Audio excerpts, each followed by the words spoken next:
दोस्तों एक बार फिर से हाजिर हैं हम देश विदेश से जुड़ी ताजा तरीन खबरों को लेकर। तैयार हो जाइए एक बार फिर से आज की बड़ी और महत्वपूर्ण खबरों को जानने के लिए।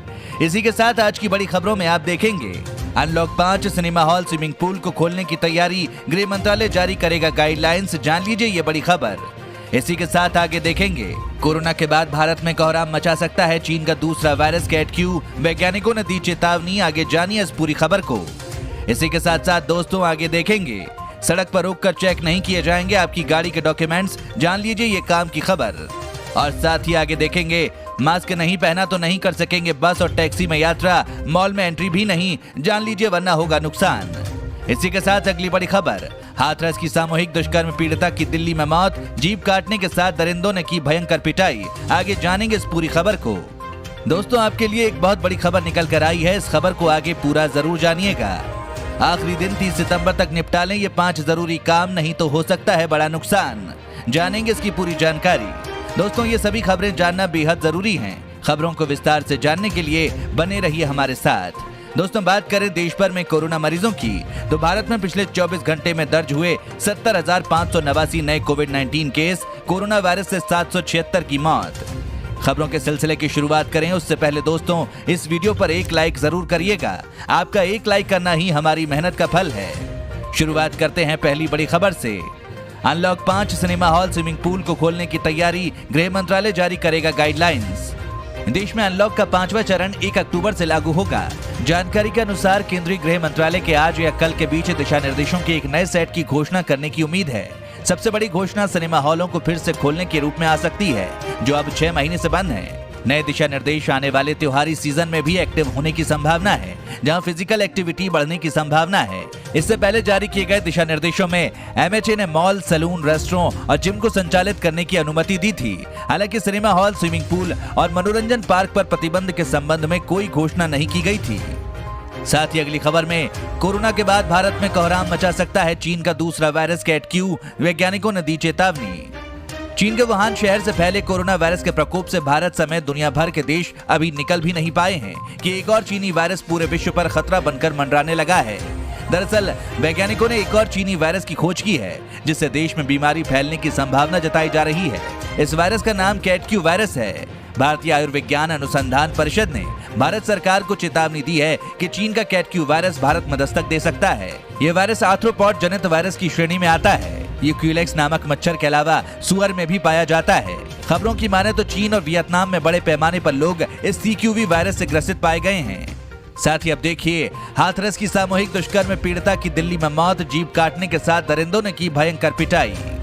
सामूहिक दुष्कर्म के बाद 19 वर्षीय युवती के साथ अमानवीय कृत्य से हाथरस शर्मसार है। सामूहिक दुष्कर्म की इस घटना को निर्भया पार्ट 2 का नाम दिया गया है। हाथरस में 14 सितंबर को सामूहिक दुष्कर्म के बाद अमानवीय कृत्य झेलने वाली पीड़िता का संघर्ष मंगलवार को नई दिल्ली के सफदरजंग अस्पताल में समाप्त हो गया। हाथरस की गुड़िया के साथ इस कृत्य के बाद मानवता शर्मसार है। सामूहिक दुष्कर्म के बाद दलित बिटिया की जुबान काटी गई और भयानक जख्म दिए गए थे। इस मामले में 4 लोगों को गिरफ्तार किया गया है, वो भी पीड़िता के बयान के बाद, नहीं तो पुलिस दरिंदों को बचाती रही। 14 सितंबर के इस कांड के बाद पुलिस को सामूहिक दुष्कर्म का मामला दर्ज करने में 8 दिन लगे थे। दोस्तों अगर आप भी इस प्यारी सी गुड़िया को न्याय दिलाना चाहते हैं तो कमेंट में लिखना मत भूलिएगा। दोस्तों इस वीडियो को देखते रहिए क्योंकि आगे आप देखेंगे सरकार ने किसानों को दिया बड़ा तोहफा, किया सोलर पंप को लेकर बड़ा ऐलान।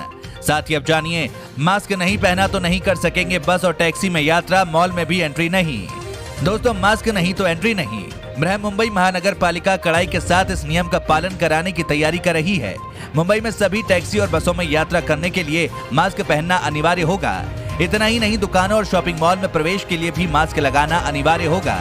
इसका मतलब यह हुआ कि अगर किसी ने मास्क नहीं लगा रखा है तो ना ही उसे सार्वजनिक बसों और टैक्सियों में यात्रा की अनुमति होगी और ना ही उसे दुकानों और मॉल में प्रवेश करने दिया जाएगा। साथ ही अगली बड़ी खबर में सरकार ने किसानों को दिया बड़ा तोहफा, किया सोलर पंप को लेकर बड़ा ऐलान।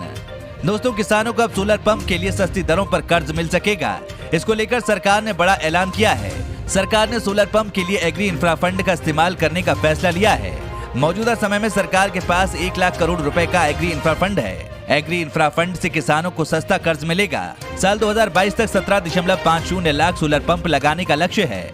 आपको बता दें हाल ही में रिजर्व बैंक ने भी छोटे किसानों को फायदा पहुंचाने के लिए सोलर पंप के कर्ज से जुड़े नियमों में बदलाव किया है।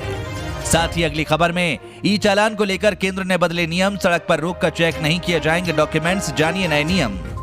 दोस्तों, नए नियमों के मुताबिक अब किसी भी वाहन को सिर्फ डॉक्यूमेंट चेक करने के लिए सड़क पर नहीं रोका जा सकता है। इससे लोगों को सड़क पर रुककर डॉक्यूमेंट चेक कराने की परेशानी और शर्मिंदगी से निजात मिल जाएगी।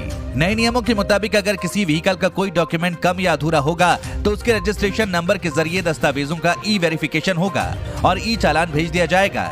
यानी अब वाहनों की जांच के लिए फिजिकल डॉक्यूमेंट्स की मांग नहीं की जाएगी। अब सवाल ये उठता है कि अगर व्हीकल्स के डॉक्यूमेंट्स की फिजिकली जांच नहीं होगी तो कैसे पता चलेगा कि किसी वाहन का कोई डॉक्यूमेंट एक्सपायर हो चुका है। साथ ही अगली खबर में आम आदमी की बड़ी मुश्किलें, सब्जियों के बाद अब महंगी हुई दालें, जानिए इस पूरी खबर को। कोरोना के संकट में आम आदमी की मुश्किलें रोजाना बढ़ती जा रही हैं। एक और 2 महीनों से सब्जियों की कीमतों में तेजी का दौर जारी है। वहीं अब दालों की कीमतें भी बढ़ने लगी हैं। दिल्ली समेत कई बड़े शहरों में दालों की कीमत 15 से 20 रुपए तक बढ़ चुकी है। पिछले साल इस अवधि में चना दाल की कीमत 70 से 80 रुपए प्रति किलो थी, लेकिन इस बार ये 100 रुपए को पार कर चुकी है। अरहर दाल 115 रुपए प्रति किलो बिक रही है। इसी के साथ अगली खबर में बड़ी खबर, 1 अक्टूबर से बदल जाएगी हेल्थ इंश्योरेंस पॉलिसी, पहली बार आपको मिलेंगे ये अधिकार।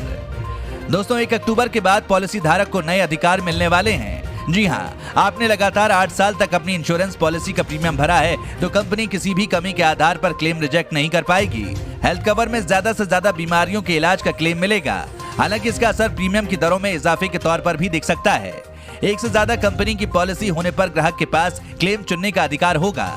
एक पॉलिसी की सीमा के बाद बाकी का क्लेम दूसरी कंपनी से मुमकिन हो सकेगा। डिडक्शन हुए क्लेम को भी दूसरी कंपनी से लेने का अधिकार होगा। 30 दिन में क्लेम स्वीकार या रिजेक्ट जरूरी है। एक कंपनी के प्रोडक्ट में माइग्रेशन तो पुराना वेटिंग पीरियड जुड़ेगा। टेलीमेडिसिन का खर्च भी क्लेम का हिस्सा होगा।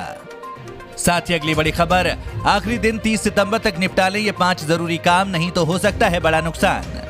दोस्तों, इनकम टैक्स से लेकर आधार कार्ड तक इन सभी जरूरी कामों को निपटाने का आखिरी दिन आने वाला है। इन सभी कामों को 30 सितंबर 2020 तक जरूर निपटा लें। आधार कार्ड को राशन कार्ड से लिंक करें। आधार कार्ड राशन कार्ड से लिंक नहीं कराया है तो जल्दी करें, क्योंकि 30 सितंबर के बाद आपको पीडीएस के तहत सस्ता अनाज नहीं मिलेगा। इसलिए सार्वजनिक वितरण प्रणाली के तहत अनाज लेने के लिए आपको अपने आधार कार्ड को राशन कार्ड से लिंक कराना जरूरी है। आधार कार्ड से राशन कार्ड को लिंक करने की आखिरी तारीख 30 सितंबर 2020 है। यानी इस काम के लिए अब आपके पास सिर्फ आज का दिन है। फ्री नहीं मिलेगा रसोई गैस का कनेक्शन। प्रधानमंत्री उज्ज्वला योजना के तहत मुफ्त में गैस कनेक्शन लेने की प्रक्रिया 30 सितंबर 2020 को खत्म हो रही है। कोरोना संक्रमण की वजह से पहले ही केंद्र सरकार ने पीएम उज्ज्वला योजना की तारीख को अप्रैल से सितंबर तक बढ़ा दिया था। अगर आप इस योजना का लाभ उठाना चाह रहे हैं तो बिना समय गंवाए 30 सितंबर से पहले प्रधानमंत्री उज्ज्वला योजना की आधिकारिक वेबसाइट pmujjalaYojana.com पर जाकर फॉर्म डाउनलोड करें और उसे नजदीकी गैस डीलर के पास जमा करवा दें। सस्ते दामों पर घर खरीदने का मौका। देश की सबसे बड़ी सरकारी बैंक हजारों से अधिक प्रॉपर्टी की नीलामी करने वाली है। ये उन लोगों के लिए खास है जो अपना घर सस्ते दामों में खरीदना चाहते हैं। भारतीय स्टेट बैंक ऐसे लोगों को सस्ते घर, प्लॉट या दुकान आदि खरीदने का मौका दे रहा है। इसके लिए 30 सितंबर को एसबीआई द्वारा मेगा ई ऑक्शन आयोजित किया जाएगा। 30 सितंबर के बाद महंगा पड़ेगा टीवी खरीदना। 1 अक्टूबर से टेलीविजन खरीदना भी महंगा हो जाएगा। रिपोर्टों के मुताबिक केंद्र सरकार ने टीवी के विनिर्माण में उपयोग होने वाले ओपन सेल के आयात पर 5% सीमा शुल्क बहाल करने का फैसला किया है। इसके लिए सरकार ने 1 साल की छूट दी थी जो 30 सितंबर को खत्म हो रही है। टीवी का दाम 600 रुपए से 1500 रुपए तक बढ़ जाएगा। कोरोना संकट के बीच आयकर दाताओं को सरकार ने बड़ी राहत देते हुए वित्त वर्ष 2018-19 के लिए इनकम टैक्स रिटर्न फाइल करने की आखिरी तारीख को 30 सितंबर तक बढ़ा दिया था। इसकी अंतिम तिथि नजदीक आ रही है। अगर कोई टैक्स पेयर इस डेडलाइन तक रिटर्न फाइल नहीं करता है तो वो रिटर्न फाइल नहीं कर पाएगा। आमतौर पर तय तारीख तक इनकम टैक्स रिटर्न नहीं फाइल करने पर जुर्माना लगाया जाता है। अगर आरटीआई फाइलिंग की अंतिम तारीख 31 जुलाई है और आपने 31 अगस्त तक रिटर्न फाइल नहीं किया तो आपको पेनल्टी देनी होगी। साथ ही अगली खबर में व्हाट्सएप भी खाली करा सकता है आपका बैंक अकाउंट। एसबीआई ने करोड़ों ग्राहकों को किया अलर्ट। भारतीय स्टेट बैंक ने अपने करोड़ों ग्राहकों को व्हाट्सएप फ्रॉड को लेकर अलर्ट जारी किया है। एसबीआई ने कहा है कि साइबर क्रिमिनल अब फर्जी व्हाट्सएप मैसेज और कॉल के जरिए ग्राहकों को निशाना बना रहे हैं। इसके जरिए वो लोगों के बैंक अकाउंट खाली कर रहे हैं। एसबीआई के मुताबिक व्हाट्सएप पर एक छोटी सी गलती आपके बैंक खाते में सेंध लगा सकती है। दरअसल साइबर अपराधी व्हाट्सएप पर कॉल या फिर मैसेज करके आपके बैंक अकाउंट से पैसा उड़ा सकते हैं। इसी के साथ अगली खबर में इस महीने में 5500 रुपए तक सस्ता हुआ सोना, जानिए नए भाव। दोस्तों, दुनिया भर में सोने की कीमतें लगातार गिर रही हैं। हालांकि मंगलवार को विदेशी बाजारों में लौटी खरीदारी के बाद सोने की कीमतों में तेजी आई है। इसी का असर घरेलू सराफा बाजार में दिख रहा है। दिल्ली सराफा बाजार में 10 ग्राम सोने के दाम 663 रुपए तक बढ़ गए। वहीं इस दौरान चांदी की कीमतों में 1321 रुपए की तेजी आई है। गोल्ड की तरह चांदी की कीमतों में भी तेजी आई है। मंगलवार को 1 किलोग्राम चांदी के दाम 1321 रुपए बढ़कर 61,919 रुपए प्रति किलोग्राम पर पहुंच गए। वहीं इससे ठीक एक दिन पहले सोमवार को चांदी 60,598 रुपए प्रति किलोग्राम पर बंद हुई थी। साथ ही अगली खबर में, क्या भारत में बीत चुका कोविड-19 का चरम, जानिए क्या कहते हैं आंकड़े। दोस्तों, देश में कोविड-19 से स्वस्थ होने वाले लोगों की संख्या 51 लाख के पार हो गई है, जिससे ठीक होने की दर 83% से अधिक हो गई है। केंद्रीय स्वास्थ्य मंत्रालय ने मंगलवार को ये जानकारी दी।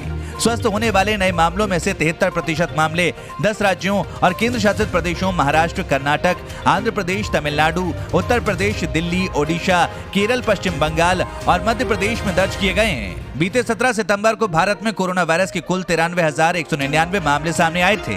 ये देश में एक दिन में आए कोरोना मामलों की रिकॉर्ड संख्या थी।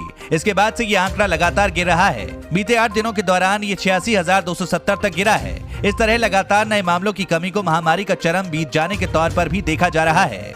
साथ ही अगली खबर में, मोदी सरकार ने किसानों को खुश करने के लिए उठाया बड़ा कदम, खरीफ की फसल बेचने पर तुरंत मिलेगा पैसा। दोस्तों, कृषि बिल को लेकर देश के किसान धरना प्रदर्शन कर रहे हैं। ऐसे में सरकार पूरी तरह से चौकन्नी है। 1 अक्टूबर से खरीफ की फसलों की सरकारी खरीद शुरू हो जाती है। लिहाजा किसानों को किसी भी तरह के पेमेंट में कोई परेशानी ना हो, इसके लिए केंद्र सरकार ने पहली किश्त राज्य सरकारों को जारी कर दी है। यानी इस बार खरीफ की फसल बेचने वाले किसानों को पेमेंट पाने के लिए लंबा इंतजार नहीं करना पड़ेगा। केंद्र सरकार ने 1 अक्टूबर के पहले से ही पंजाब और हरियाणा में सरकारी खरीद शुरू कर दी है। साथ ही अगली खबर में, अच्छी बारिश के बाद वापस जाने लगे मानसूनी बादल, मौसम विभाग ने दी है जानकारी।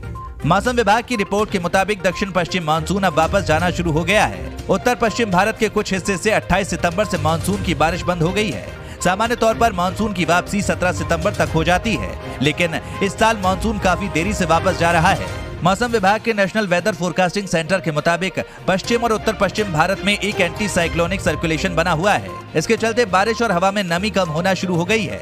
पश्चिमी राजस्थान के कुछ हिस्सों और पंजाब के कई हिस्सों में मानसून का विड्रॉल हो गया है। दोस्तों, अगर आप भी रोजाना ऐसी खबरें अपने मोबाइल पर पाना चाहते हैं तो बिना भूले नीचे दिए गए लाल रंग वाले सब्सक्राइब बटन को जरूर दबाएं, साथ ही बेल आइकन को ऑन कर लें।